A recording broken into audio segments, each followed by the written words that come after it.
Although the Norwegian Seafood Council is still seeking the inclusion of stockfish on items permitted to enjoy forex, but this is not hindering its quest to create a balanced trade and bilateral relations with Nigeria. This spirit of fostering economic growth with Nigeria is propelling the Capacity Development Forum aimed at improving the quality and standard of fish farming in Nigeria to meet up with export standards. Michael Ale reports. Evelyn is a fish farmer hoping to leverage on her 20 years of experience in local seafood production for export purpose. But every attempt has failed due to certain global standardization. It's not the certificate they would come and inspect what you have to send out of the country. In that process, a lot of things go wrong.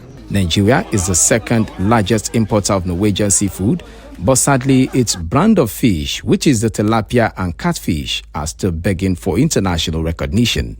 This is just the beginning to the unbanning, because with the ban, production of aquaculture fell in this country.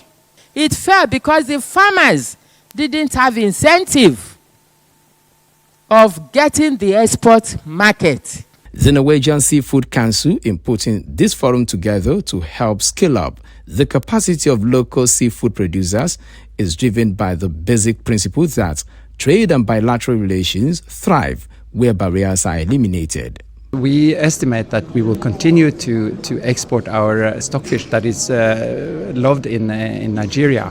But at the same time, since we have the experience of producing fish in Norway, and we see that there is a potential and also a need for the same in Nigeria. The Norwegian ambassador to Nigeria believes the Central Bank of Nigeria and by extension the federal government should reciprocate this selfless gesture by removing stockfish from the items banned from accessing forex. We will move one step further from our political gatherings that we had before. We have earlier offered our assistance to do capacity building here in Nigeria within the fish industry, if the Nigerian government is helpful in removing those trade barriers that we have spoken so much about. Nigeria, no doubt, is learning from the mastercraft simply because Norway does not just have 95% pass mark in terms of exports of its seafood, but also enjoying export presence in 140 destinations across the world. Norwegian stockfish is not in direct competition with the locally produced fish in Nigeria.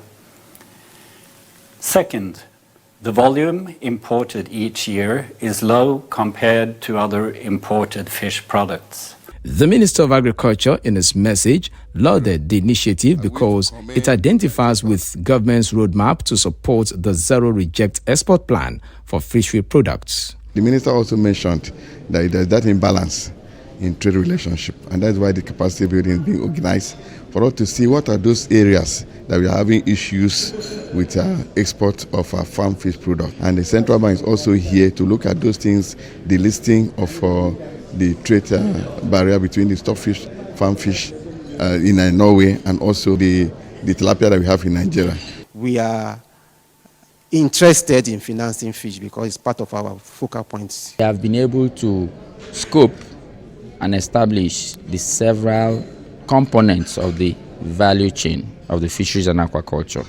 As a way of ensuring that the entire value chain is taken care of, Norwegian regulatory agencies will be giving tips on how to make Nigerian fish enter European markets. In Norway, we produce about 670 kilos of seafood per person. In Nigeria, it's only 5 kilos per person. So it's a big difference, and it's a very big gap. So we can help you to think bigger.